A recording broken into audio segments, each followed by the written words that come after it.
Hi, this is Hank Hanegraaff, president of the Christian Research Institute and host of the Bible Answer Man broadcast with another Hank Unplugged short. This one is a rather sad short. And the reason is that I just read an article by Barronelle Stutzman. And I'll read part of that to you in a moment, but I drew attention to Barronelle some time ago in my book, Truth Matters, Life Matters More.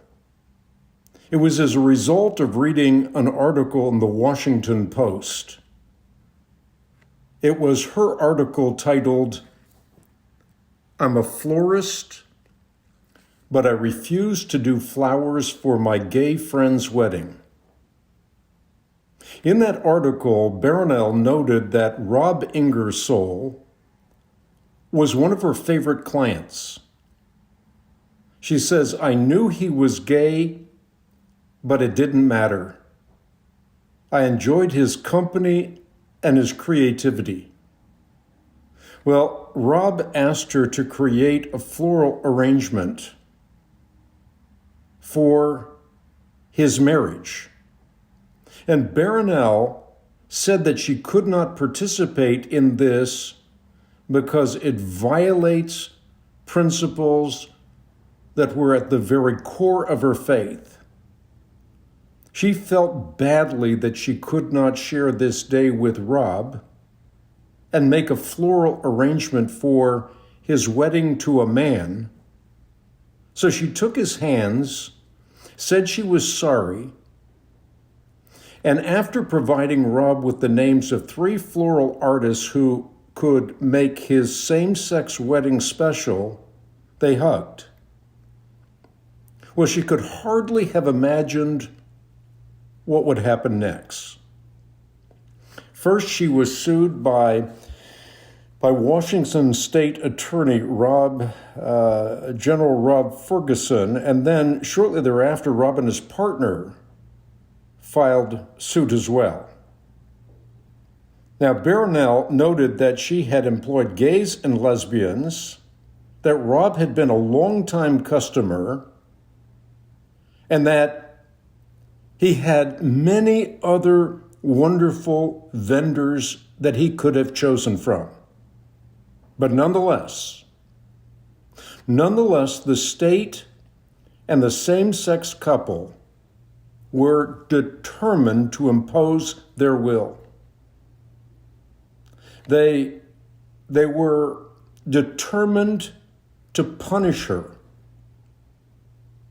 Conscience. And she pointed out that what happened in her business or her life is in the hands of God, and that having a clear means far more to her than any amount of money or business. Well, again, this was a letter that I read from Barronelle in the Washington Post, and it was written quite a while ago. Well, just this morning, I read another letter, again from Barronelle, a letter in which she pointed out that it's hard to believe that so many years have passed since my dear friend Rob came into my flower shop and asked me to do something I've done many times before, which is design a unique, personalized arrangement of flowers to celebrate a special event in his life. But this time, the special event he was celebrating was his marriage to another man. Barronelle said that God designed marriage to be only the union of one man with one woman, and therefore she could not contradict and dishonor God's purposes and his plan. She pointed out that her decision was not intended to hurt Rob, but to honor her sincere and deepest beliefs. Well, as already noted, what followed were lawsuits, a concerted effort to force Barronelle to change her religious beliefs or pay a devastating price for believing those firmly held convictions, including being threatened with the loss of her home, her business, and her life savings. The confrontations led her on a long and winding 9-year journey through the legal system, a journey where Barronelle says, Jesus Christ walked with me every step of the way. And then, sadly, she writes, today the journey ends.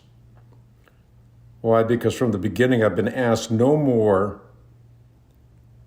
or she says, I have asked no more than the freedom to act in accordance with my religious beliefs and personal convictions. I have treated those who persecuted me with respect and with the assurance that I want for them the same freedom that I ask for myself. She concludes that she hopes that her case has helped draw some attention to the danger that this growing intolerance poses for all of us as Christians.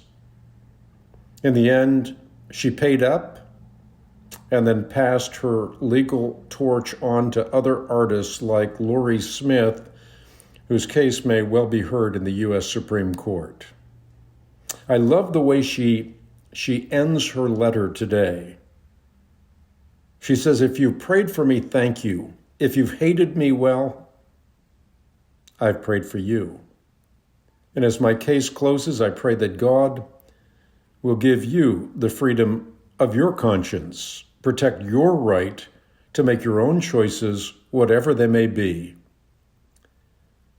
and give us all the grace to be patient, forgiving, and respectful of one another. Her last line in the letter I read today touched me the most. She writes, and finally, I wish Rob, this is the person that sued her, the very best. And it's a reminder that win or lose, we must stand on our convictions, but we must do that with gentleness and with respect, no matter how hard it is. She's had to give up her business, a 9-year-long winding road through the legal process, but she was willing to stand on her convictions, and therefore she has not only run the race, but she's finished the race, and one day will receive the crown of glory. A great example. I hope her example blesses you just as it has me. Thanks for tuning in.